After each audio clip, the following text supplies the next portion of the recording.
Let's talk about relationships. So, when we are trying to find a new connection, when we are looking to date again, and we have an idea of the kind of person that we want, many things can go wrong because we have a whole list of attributes and qualities and looks and jobs and whatever's on the list for this person to meet. The more expectations I have towards someone, the more impossible it is going to be to find anyone like it. So if we are not looking to learn to love a person that we feel connected to, but we have a whole list, like a recipe, like this is who you need to be, it's going to be nearly impossible to stay in a relationship long term, because we are not loving the person for who he or she is, but we want that person to fit our little box. Like this is what I want. So instead, I'd like to ask myself, what type of woman would I like to be next to this person? And how do I want to feel next to this person? So instead of giving a whole list, it's a lot more likely to find someone that I feel relatively connected to. There's something unspoken between us. And then I choose to love him, and I choose to learn to love him the way he likes to be loved.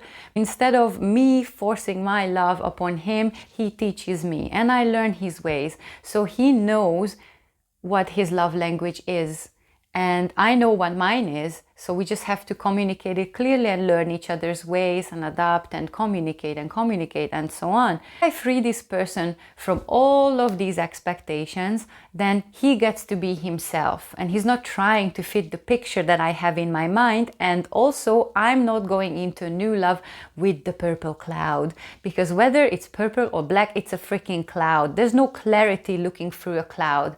I myself prefer to fall in love gradually, but with a clear head, because then I'm not creating a false image that he will never be able to live up to, because usually after like 3 to 6 months is when this purple cloud disappears and suddenly I'm faced with the reality. But because I made this picture of him, I'm holding on to it so tightly, he will never be able to live up to those expectations. So I myself, I don't like the concept of the purple cloud. I prefer to keep clear for my sake and for my relationship's sake, because if he feels the same way toward me, if we have a clear head, then we will learn to love the true person instead of this image, this constructed image in our head. And like years later, we will talk about the good old days. At the beginning, he was like that and I thought he was like that, until eventually everything comes to an end.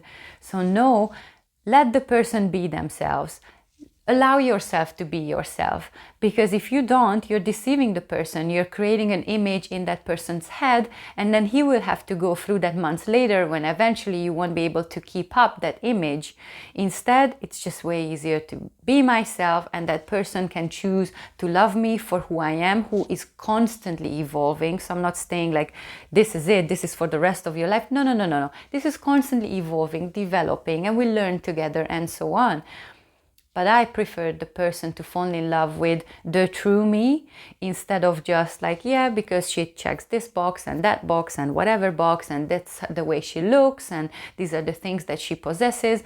Now, I don't want a checklist. Like, I wouldn't want this person to love me purely because of the way I look. I want the person to love the heart, the mind, the concepts, the communication, and so on, because the soul is who I am, the body is not who I am. It's a container of who I actually am.